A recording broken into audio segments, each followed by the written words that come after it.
You are listening to Fantha Tracks.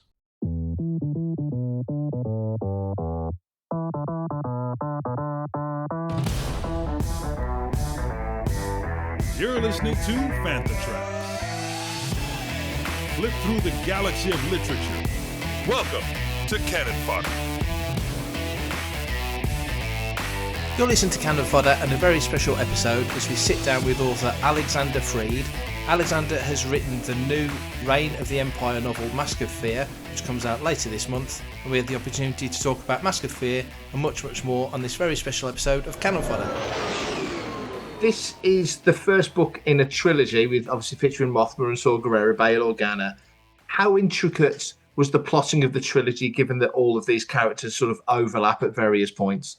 Yeah, so less intricate than you'd think in a lot of respects. So, you know, I think by design, this trilogy is about sort of letting the authors go crazy within their particular time periods. So each of the books takes place, a number of years separated from the last one. Each book is written by a different author. We, of course, know the general direction that the rebellion and the empire take over the decades. So, you know, there is no need to go like, well, but how is the empire defeated in the end? So I think this was largely constructed as a way to give each author as much freedom as possible.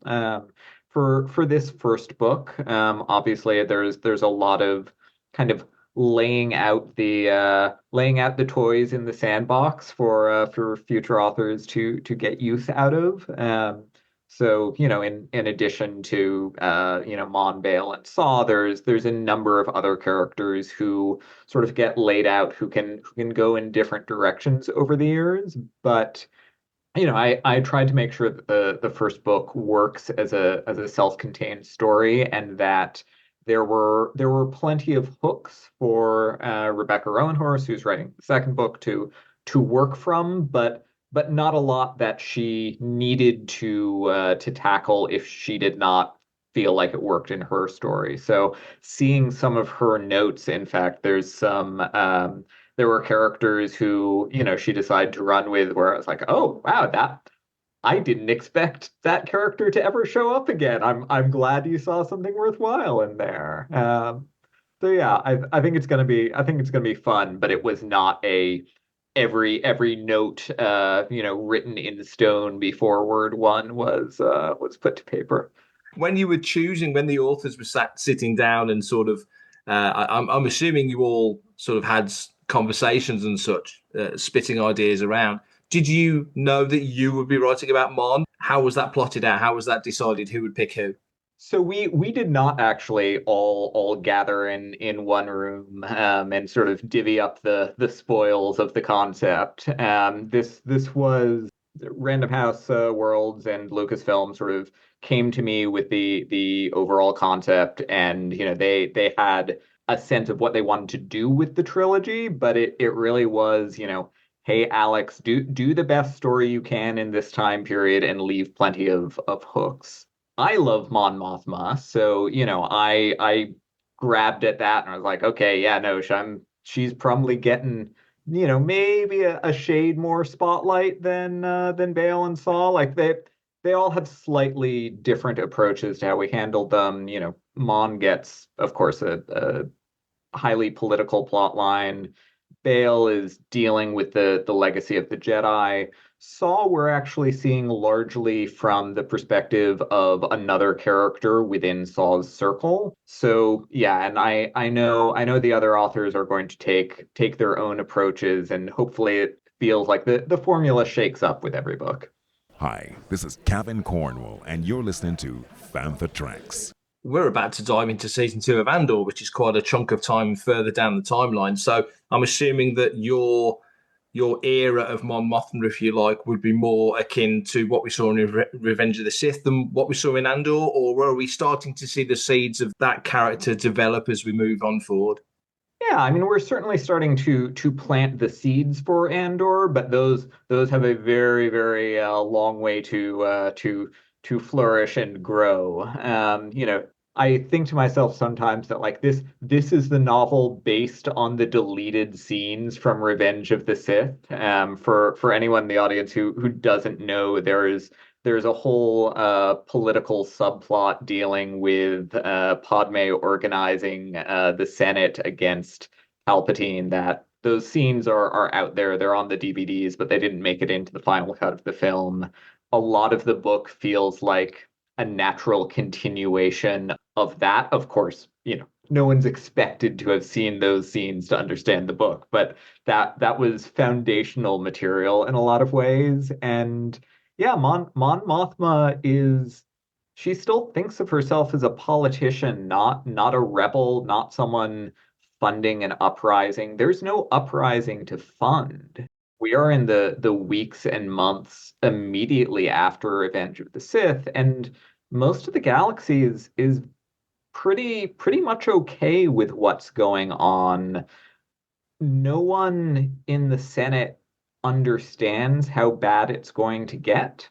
There are people who are more or less pro Palpatine, but anyone who was to stand up and start saying, "Oh, he's going to start blowing up planets like that," that person would be a lunatic. They just they don't know what's going to happen. Even the people who see Palpatine as a terrifying autocrat, they don't know what that means, right? Like they don't know what he's going to do. Is he just content with the power that he has now? Does he actually have social programs that he wants to implement? Like what does he plan to do? No one really knows. So it's a lot of characters trying to figure out where they stand and what the solutions to the problems at hand are. It's not a time of revolution. It's an interesting point of view to tell the story from because, as you say, we're so early on in the regime of Palpatine that none of the atrocities particularly have happened that, as you say, are out there in the galaxy. I'm also thinking Bad Batch takes place at a similar sort of time. So in that, there were some very subtle people suddenly having to carry their ID to get off planet and all the little details that were sort of subtly dropped into that as well. Were you able to fold any of those aspects in or at least parallel them? Yeah, absolutely. There was a lot of time spent poring over the exact Bad Batch timeline to handle some of those. Like, okay, well, when was that implemented? Because it's mentioned in this episode, but there isn't a clear date. But yes, I mean we're in sort of the same kind of space. I would say that most of the media that we've seen in this time period, Bad Batch included, but also a number of sort of Jedi focused stories, are really showcasing the era from the perspective of fugitives, from people on the run, from people who are day one enemies of the new empire. And although we certainly see some of that, that's not the main perspective we're getting in this book. For people like Mon and Bale, this is the first time the galaxy has been at peace for a number of years. This is a time of stability. This is a time of some scary stuff going down, but it's still better than the Clone Wars.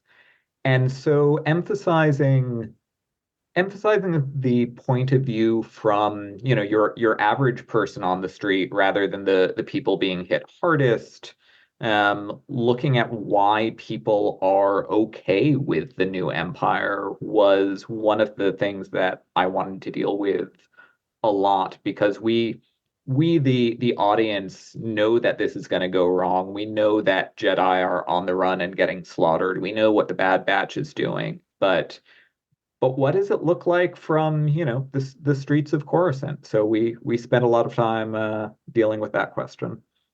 If you could, not that you'd want to, but if you could sort of discern the focal point of Mask of Fear into a point, what would it be? Would it be the political maneuvers that Mothma has to make? Would it be showing it from that worldview of the populace trying to figure out that, wow, the galaxy really, really has changed, but it's only certain people that are seeing it, because it is kind of a slow development over that, what is it, 19 years till A New Hope. I mean, it becomes a lot more evident a lot sooner than that, obviously, but what would the key point be that you would want to try and get across in this book?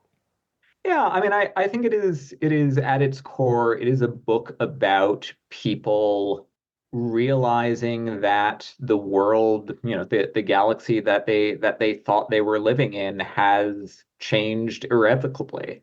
And that's going to mean different things for different people, right? For some people, that means there's an empire and we're never getting back to the Republic.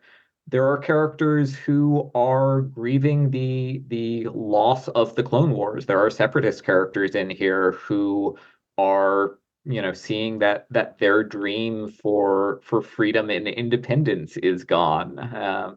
Right? Like, criticize the separatists for how they went about things, but not everyone in there was a monster. There are people who, are grieving the loss of their livelihoods, or the moral codes that they thought they could live their lives by. But for everyone, this is a time of profound change, and the book is about how folks are grappling with that and how they come together and how they're driven apart by those realizations.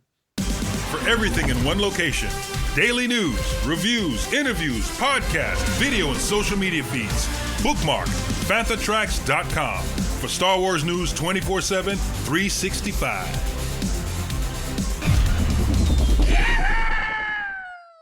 Was there a character, without giving it away, because I don't want people to be spoiled, but was there a character you were able to bring into this story at any point that you thought that you were really pleased you were able to use that particular character that might be surprising? You mentioned Rebecca Hughes as a character that surprised you. Was there one that you think might surprise people?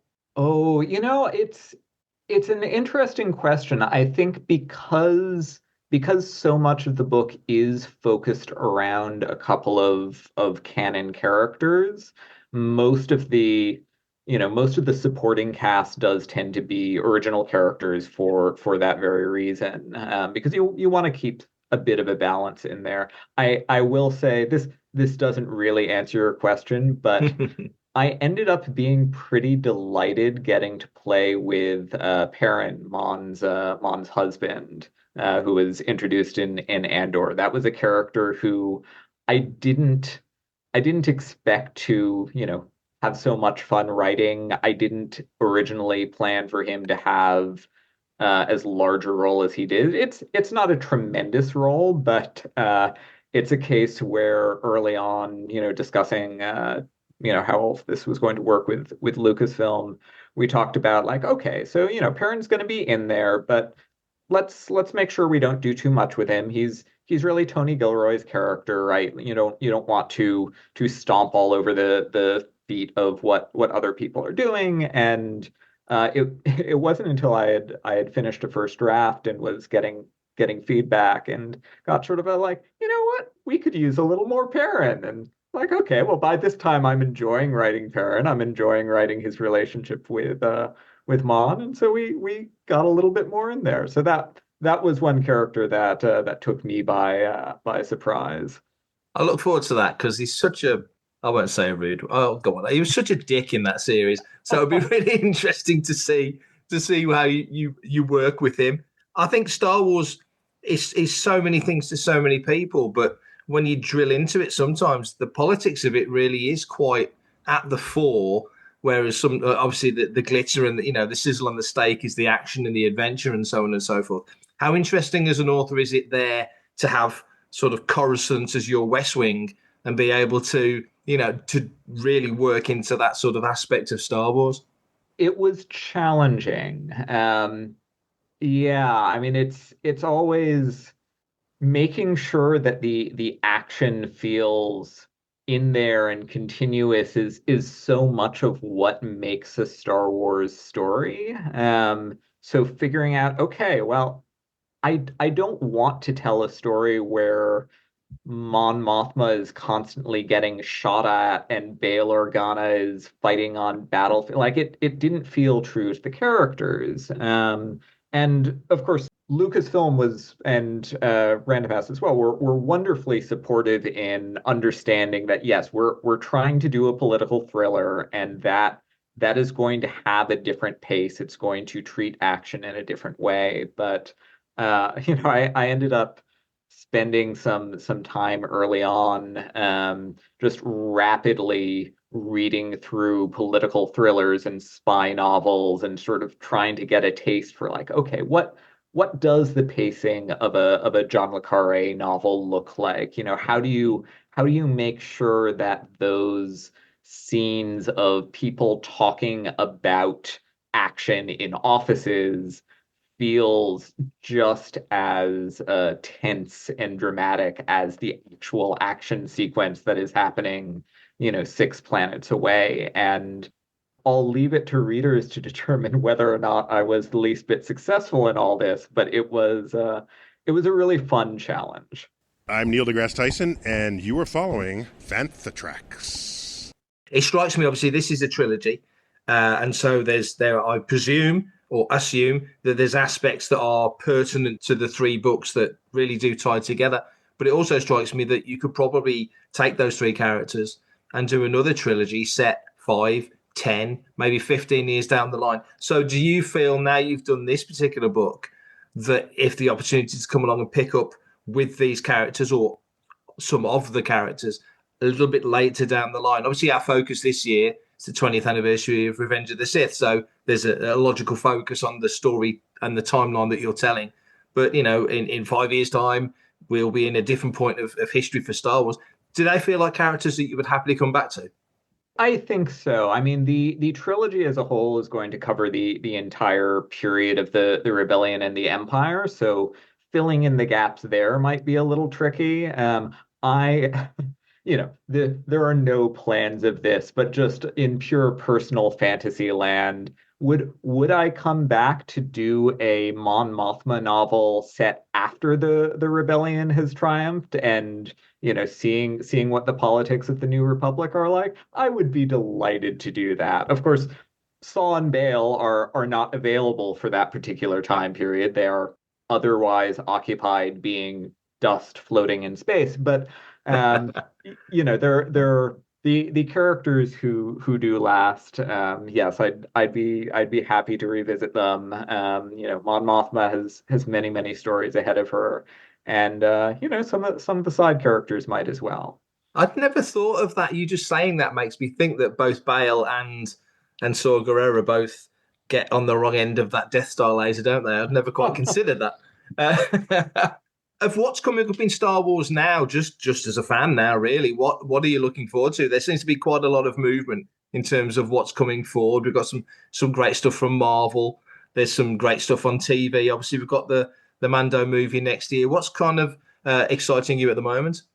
I mean, I'm certainly looking forward to seeing Andor season 2. I have slightly more tidbits than the average person about what's going in there, but certainly most of it's going to be surprises for me. So I'm excited about that. It's really interesting to see Marvel moving into that New Republic period. So that'll be interesting as well.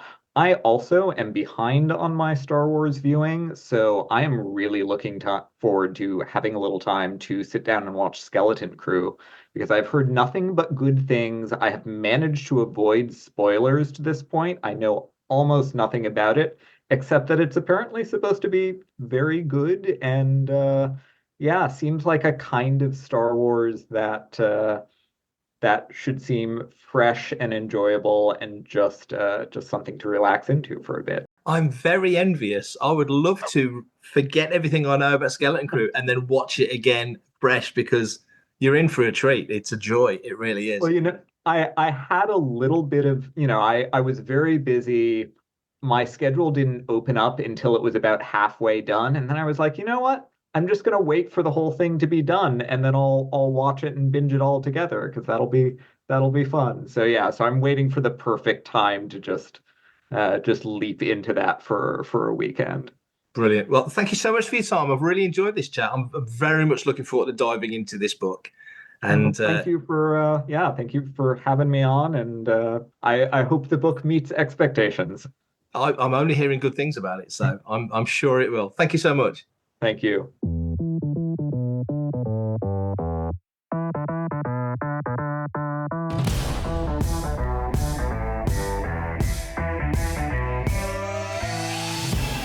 Thank you for joining us for this special edition of Canon Fodder. For more Star Wars podcast content, be sure to subscribe to Phantom Tracks Radio on your podcatcher of choice. Subscribe to all our social media at links.phantomtracks.com. Be sure to be checking out phantomtracks.com daily for all your latest Star Wars news. And you can also join us live on YouTube for Good Morning Tatooine every Sunday evening at youtube.com/Phantom TV. Coming up next on Phantom Tracks Radio, it's Making Tracks.